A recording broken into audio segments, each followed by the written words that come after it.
জীবনকে পরিবর্তন করতে হয়, জীবনের মোড়কে পরিবর্তন করতে হয়, কোনো না কোনো সময় এসে মোড়কে ঘুরায় নিতে হয়। যারা ওয়াজ শুনে, মাহফিল শুনে, কিন্তু কোনো পরিবর্তন হয় না, যেই সেই এত ওয়াজ, এত আল্লাহর আয়াত, এত কোরআনের কথা, এত রাসূল আকরাম সাল্লাল্লাহু আলাইহি ওয়াসাল্লামের হাদিস, কোনো বিহিত নেই, যেই সেই।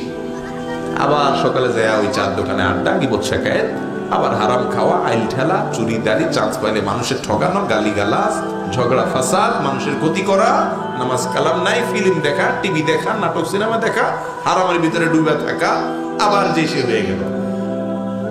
এরপরে আবার ওয়াজের সময় আসলে মাথায় একটা টুপি টাপা দিয়া আবার বসে 2-4 ঘন্টা ওয়াজ করলো, এমনকি ওয়াজ শুনে যায় এমন ঘুম দিল, ফজর নামাজ শেষ 8টা বাজে উঠলো। আমরা বেশিরভাগ এই টাইপের মুসলমান না ভাইরা আমার।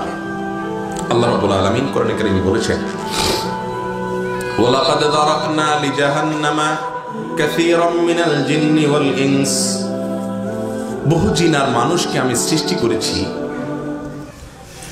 তাদেরকে জাহান্নামে দেয়া হবে এই উদ্দেশ্যে। এদের জন্মই হলো জাহান্নামের জন্য। ওই যে কি একটা সিমেন্ট আছে না, তাদের স্লোগান হলো জন্ম সৃষ্টির লক্ষ্যে। আর এই কপাল পড়া মানুষ এবং জিনের জন্ম জাহান্নামের লক্ষ্যে।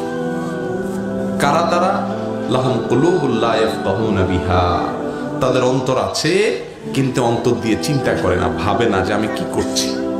ওয়ালাহুম আ'য়ুনুল লা ইউবসিরুনা বিহা, চোখ আছে কিন্তু চোখ দিয়ে দেখে না, চোখের সামনে মানুষ চলে যাচ্ছে, হারিয়ে যাচ্ছে, আর ফিরে আসছে না, আল্লাহর কাছে চলে যাচ্ছে, অনেক ঘটনা ঘটছে, শিক্ষা নিচ্ছে না। লাহুম আযান ওয়া লাহুম আযানুন লা ইয়াসমাউনা বিহা, কান দিয়া শুনছে আল্লাহর কথা, রাসূলের কথা, কিন্তু ভেতরে ঢুকছে না। এই মানুষগুলোকে আল্লাহ বলেছেন উলাইকা কাল আনআম, তারা চতুষ্পদ জন্তুর মতো, লাহুম আযাল, বরং তার চেয়েও খারাপ। এদেরকে আল্লাহ জাহান্নামের জন্য তৈরি করেছে। এজন্য আমরা জীবনের পরিবর্তন করতে হবে। কথা শুনলাম, আমল করার জন্য প্রতিজ্ঞা করতে হবে, চেষ্টা করবেন, চেষ্টা করে চলতে যাবেন। কিছুদিন পরে শয়তান হয়তো আবার আপনাকে ঘুরিয়ে দিবে, আবার বিপথে চলে যাবেন, আবার কোনো ওয়াজ শুনবেন, সঙ্গে সঙ্গে আবার ফিরে আসবেন। এভাবে কুস্তি চলবে শয়তানের সাথে। আরে ये कुश्ती तो है उम्र भर की, कभी वो दबा दबा ले, कभी तो दबा ले। শয়তানের সাথে লড়াই চলতে থাকবে, কিন্তু আমার চেষ্টা থাকবে আমি জান্নাতে যাব ইনশাআল্লাহ। চেষ্টা করবেন তো ইনশাআল্লাহ? অতএব আজকে নিয়ত করে নেই, এমন কোন মানুষ যদি থাকেন এই মজলিসে, নামাজে গাফলতি ছিল, 3 ওয়াক্ত পড়তেন, 1 ওয়াক্ত পড়তেন না, 4 ওয়াক্ত পড়তেন, ফজর পড়তেন না, বা গাফলতি ছিল, তারা তওবা করেছেন, মালিকের সাথে কথা বলে হালখাতা করেছেন, আল্লাহ আমি ভুল পথ থেকে সরে আসলাম, এরকম নিয়ত করেছেন কোন মানুষ, তাহলে একটা হাত তুলে দেখান। আল্লাহ আমাদের সবাইকে তৌফিক দান করুন। ভাইরা আমার, সময় খুবই অল্প, সীমিত, কখন চলে যেতে হবে আমরা কেউই জানি না। এই জন্য ওয়াজ শুনে রাখলাম, দেখা যাবে আমল করার জন্য বহু বয়স আছে। এই কথা আপনাদের কানে কানে এখন এই মাহফিলে বহু শয়তান ঢুকে গেছে, ইবলিস ঢুকে ঢুকে আপনাদেরকে এখন ফুসলাচ্ছে ভিতরে ভিতরে, যুবকদেরকে বিশেষ করে। আর মাথা খারাপ নাকি? এই মৌলবীর ওয়াজ শুনে এখনই কাইতে যাওয়া চান্দু, আরো কিছুদিন করো আকাম খুকাম, আরে পুরো জীবন পড়ে রয়েছে, মাথা খারাপ। এই বয়সে দাঁড়িয়ে রাখবা, তাই রাখলে বলবে জঙ্গি, রাজাকার, এটা সেটা, মাথা খারাপ। আরো কিছু আকাম কুকাম করে নাও, দুনিয়াটা মস্ত বড়, খাওয়া দাওয়ার ফুর্তি করো। এই কথা এখন ইবলিস ভেতরে ভিতরে বুঝাবে।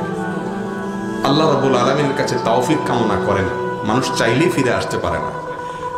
আল্লাহর কাছে দোয়া করেন, আল্লাহ আমরা যে কথাগুলো বললাম শুনলাম, আমাদের সবাইকে সেগুলোর উপর আমল করার তৌফিক দান করেন। আল্লাহ আমাদেরকে খাঁটি মুসলমান হওয়ার তৌফিক দান করেন। আল্লাহ আমাদেরকে মানুষের মতো মানুষ হওয়ার তৌফিক দান করেন। আল্লাহ আমাদের দ্বারা যেন কারোর কোনো ক্ষতি না হয়, আমরা যেন মানুষের উপকারে থাকতে পারি, সেই তৌফিক দান করেন। আল্লাহ আমরা যারা নামাজের ত্রুটি আছে, গাফলতি আছে, মালিক আপনি সাহায্য করেন, শয়তানের বিরুদ্ধে আপনি আমাদেরকে জিতায় দেন, আমরা যেন নামাজি হতে পারি। আমাদের মা বোনদেরকে আল্লাহ পর্দা মুশিদার সাথে চলার তৌফিক দান করেন। আমাদের চক্ষুগুলোকে আল্লাহ তাআলা হেফাজত করার তৌফিক দান করেন। আমাদের এই সমাজকে আপনি সুখী, সমৃদ্ধ, শান্তিপূর্ণ, আল্লাহর অনুগত বান্দাদের, প্রিয় বান্দাদের অভয়ারণ্য এবং চারণভূমি হিসাবে গড়ে তোলার তৌফিক দান করেন। জাযাকুমুল্লাহু খায়রা ওয়া আখিরু দাওয়ানা আলহামদুলিল্লাহি রাব্বিল আলামিন।